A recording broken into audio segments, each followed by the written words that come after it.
Hey everyone, कैसे हैं आप सब। आई होप आप सब अच्छे होंगे। Welcome back to my channel Varsha Garg vlogs. So guys, evening हो गई है, हम निकल गए हैं वृंदावन के लिए। हमारी पूरी फैमिली जो है वो पहले ही पहुंच चुकी थी, तो हमने रात को स्टे किया था होटल में। तो अब मॉर्निंग हो गई है, हम आ गए हैं गौरी गोपाल आश्रम। तो यहाँ पर मेरी पूरी फैमिली है और आप जानते होंगे अनिरुद्धाचार्य जी को, जो कि भागवत करते हैं। यहाँ उनका आश्रम है। इस आश्रम के बराबर में ही उन्होंने वृद्धा आश्रम भी बनाया हुआ है, आप देख सकते हैं। यहाँ इस हॉल के अंदर ही यहाँ पे भागवत की जाती है, कथा सुनाते हैं अनिरुद्धाचार्य जी। फ्रेंड्स, वृंदावन आने का हमारा एक मेन मोटिव ये है कि जो मेरे इन-लॉज हैं उनको करनी है यहाँ पर गौदान के साथ साथ ये आप आश्रम देख रहे हैं जो कि अनिरुद्धाचार्य जी के द्वारा चलाया जा रहा है। यहाँ पे ब्राह्मण जो भी बैठे हैं ना, ये पाठ कर रहे हैं। तो इस आश्रम में ना रसोई घर भी बनाया हुआ है, जिसमें जो भी भक्त आते हैं उनके लिए खाना बनाया जाता है। तो वो रसोई भी हमने करानी है और जितने भी साधु संत होते हैं उनके लिए अन्नक्षेत्र की व्यवस्था हमने कराई है आज।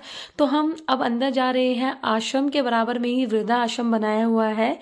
तो यहाँ हम सबसे पहले एंट्री करेंगे। एंट्री करने के साथ साथ ना यहाँ पर हमारे जो पासेस हैं वो हम यहाँ से कलेक्ट करेंगे। उन पासेस से ही हम रसोई के अंदर जा सकते हैं। तो यहाँ से हमने सबसे पहले अपने पासेस जो हैं वो कलेक्ट कर लिए हैं।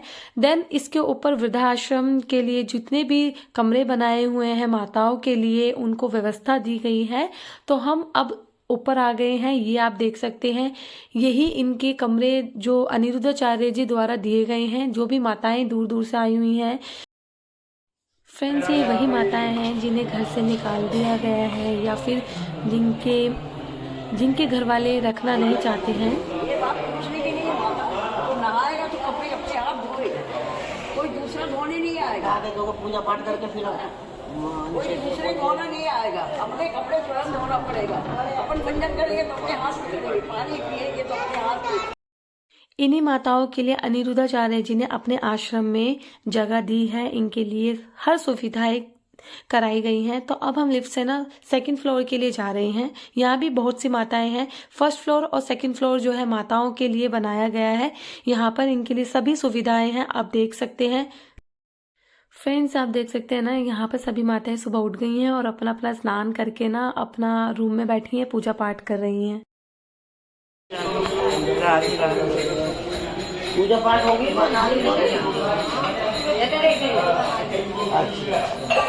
ना के जो पूजा पाठ करके अपना नाश्ता पानी अभी चाय। अच्छा, 5 बजे आ जाती चाय। हाँ, वो खाना आ जाएगा तो अम्मा, नाश्ते में क्या आता है? भैया बदल पकौड़ी है, पूरी है, कचौड़ी है, खीर है, मतलब पास्ता है, सब कुछ अच्छा। आता है। एक नाश्ता नहीं आता, कोई फल फूल भी आता है, केला है, सेब है। तू चाय सब हाँ, 4 बजे चाय आ जाए। अम्मा हो कहाँ की?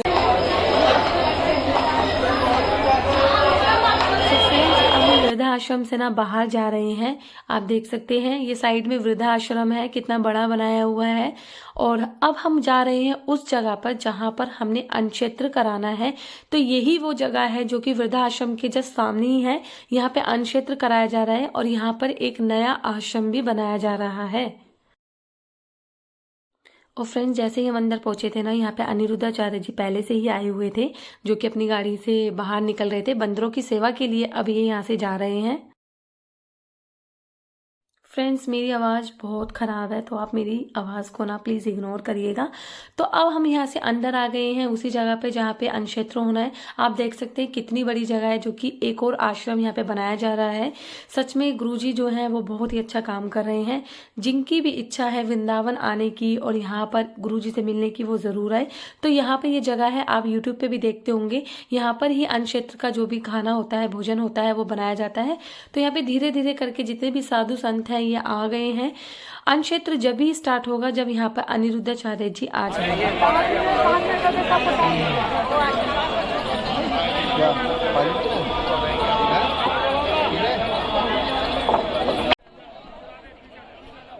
सो फ्रेंड्स, यहाँ पे आप देख सकते हैं अनिरुद्धाचार्य जी यहाँ पर आ गए हैं। अब अनिरुद्धाचार्य जी महाराज सबसे पहले अन्नक्षेत्र बांटना स्टार्ट करेंगे। देन हम सब यहाँ पर अन्नक्षेत्र जो है साधुओं को, संतों को बांटेंगे। हम लोगों से पीछे हो जाओ, बड़ी मेहरबानी होगी आपकी।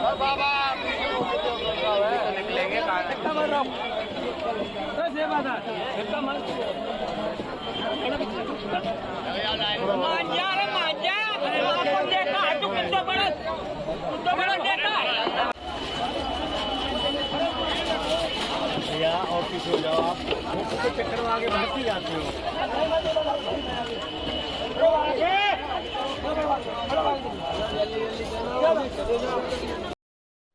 सो फ्रेंड्स, आप यहाँ देख सकते हैं कितनी भीड़ है। यहाँ पे साधु संतों को ही नहीं, जितने भी ज़रूरतमंद होते हैं उनको भी अन्न क्षेत्र जो है दिया जाता है। और यहाँ हम आ गए हैं अब वापस आश्रम में, क्योंकि यहाँ पर हमने अपने जूते चप्पल जो भी है वो बाहर उतारने हैं। तो अब हम आश्रम की जो रसोई है, मैं आपको ये रसोई दिखाना चाहती हूँ। ये रसोई है, आप देख सकते हैं कितनी बड़ी रसोई यहाँ पे बनाई गई है। और जितने भी यहाँ पे श्रद्धालु हैं, भक्त हैं, वो यहाँ पर आते हैं और यहाँ पे ये भोजन ग्रहण करते हैं। तो अब हम रसोई के अंदर जा रहे हैं। हम रसोई के अंदर आ चुके हैं। अब हम वहां जा रहे हैं जहाँ पर हमने सभी को रसोई का जो खाना है ना, भोजन जो है, ये सभी को बांटना है, देना है। मतलब ये सेवा हमें मिली है तो हम बहुत ही लक्की हैं। तो यहाँ पर हम जितने भी ये श्रद्धालु आए हुए हैं इन्हीं के लिए हैं, इनकी सेवा के लिए हैं। यहाँ पर जितने भी यहाँ पर ये भक्त आए हुए हैं इनको ही हम ये जो भोजन है देंगे। फ्रेंड्स, जब अनिरुद्धाचार्य जी ये कदम उठा सकते हैं तो क्यों ना हम सब भी मिलकर उनके साथ मिलकर चलें और इस तरह की सेवाएं करते रहें। फ्रेंड्स, अगर आप भी उन माताओं को जो वृद्धाश्रम में रह रही हैं उनको अपनी तरफ से कुछ सेवाएं प्रदान करना चाहते हैं तो आप ज़रूर आएँ। और यहाँ पे अनिरुद्धाचार्य जी का ऑफिस है, वहाँ पर आप आके कांटेक्ट भी कर सकते हैं। तो आपको भी ये सेवा करने का मौका मिल सकता है।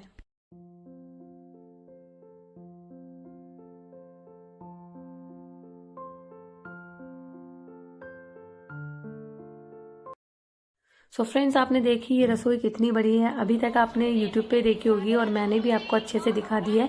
तो हमें पता लगा महाराज जी ऊपर हैं तो हम उनसे मिलने के लिए ऊपर भी आए थे। वृद्धाश्रम में वो रोज़ आते हैं, माताओं के दर्शन करते हैं, उनका हालचाल पूछने वो रोज़ आते हैं। सो फ्रेंड्स, अब हम आश्रम से बाहर निकल चुके हैं। अब हम रिक्शा करेंगे। रिक्शे से हम जाएंगे गौरी गोपाल गौशाला, जहाँ पर हमने करनी है गौदान। सो हम पहुंच चुके हैं गौशाला, बाहर हैं हम। सो अब हम एक एक करके अंदर जा रहे हैं और अब आपको दिखाते हैं गौशाला। तो गौशाला यहाँ पे आप देख सकते हैं कितनी बड़ी गौशाला है यहाँ पर, और इतनी सारी गायों की यहाँ पे सेवा की जाती है, इनकी देख रेख की जाती है और इन्हें हर तरह की सुविधाएं दी जाती हैं। सो जब हम यहाँ पे पहुंचे तो यहाँ पर ना सुबह पहले ही आ चुके थे अनिरुद्धाचार्य जी, क्योंकि वो रोज गायों से मिलने भी आते हैं। तो हमने जब पता लगा कि वो आ गए हैं, अब नहीं आएंगे, तो हमने सोचा अब गुरुजी से हम अच्छे से मिल भी नहीं पाएंगे, क्योंकि उस टाइम पे मिले थे तो बहुत ज़्यादा भीड़ थी और ना ही हम अच्छे से मिल पाए। सो यहाँ पर बच्चे हैं और यहाँ पे गौदान पंडित जी करा रहे हैं। यही पंडित जी हैं यहाँ पर जो कि गौदान कराते हैं। सो यहाँ पर मम्मी डैडी जी हैं और यहाँ पे हम कर रहे हैं गौदान। फ्रेंड, जो काम अनिरुद्धाचार्य जी कर रहे हैं मुझे लगता है वो बहुत ही अच्छा काम कर रहे हैं। जैसे वो प्रगति करते जा रहे हैं वैसे ही वो बहुत ही अच्छे अच्छे काम भी कर रहे हैं। और जिस तरह से वो गऊ की सेवा करते हैं, बंदरों की भी सेवा करते हैं, मुझे लगता है हम जैसों को भी उनसे सीख लेनी चाहिए और हमें भी इस तरह के कार्य जो है वो अपने लाइफ में करने चाहिए।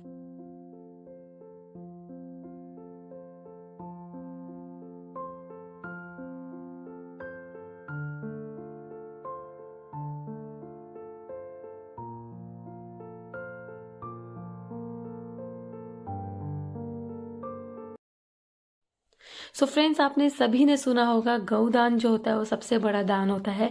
जैसे यहाँ पे गौदान कर रहे थे वैसे ही हमें एकदम से पंडित जी ने बताया कि महाराज जी जो हैं वो गेट पर ही हैं। सो हम यहाँ पर अपने आप को बहुत लकी फील कर रहे थे, क्योंकि महाराज जी सुबह आकर चले गए थे, वो दोबारा नहीं आते। और हमने सबसे पूछा भी था कि वो अब आएंगे या नहीं, तो सबने कह दिया था कि नहीं, अब वो नहीं आएंगे।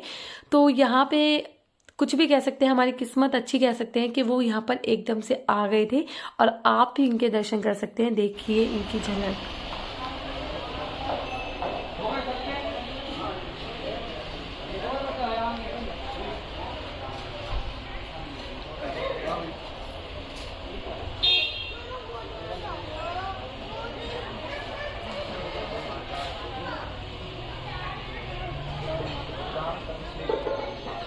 सो फ्रेंड्स अब हम आ गए हैं बांके बिहारी मंदिर। इतनी ज्यादा भीड़ है लेकिन दर्शन तो करने ही है और आप सभी को भी हमारे साथ दर्शन करने हैं और राधे राधे जरूर बोलना है। सो फ्रेंड्स ये थी मेरी आज की वीडियो। आई होप आप सभी को अच्छी लगी होगी। सो प्लीज मेरे चैनल को सब्सक्राइब करना और बेल आइकन को क्लिक करना बिल्कुल भी ना भूलिएगा। मिलते हैं नेक्स्ट टाइम एक अच्छी सी वीडियो के साथ। तब तक के लिए bye bye, take care, Radhe Radhe.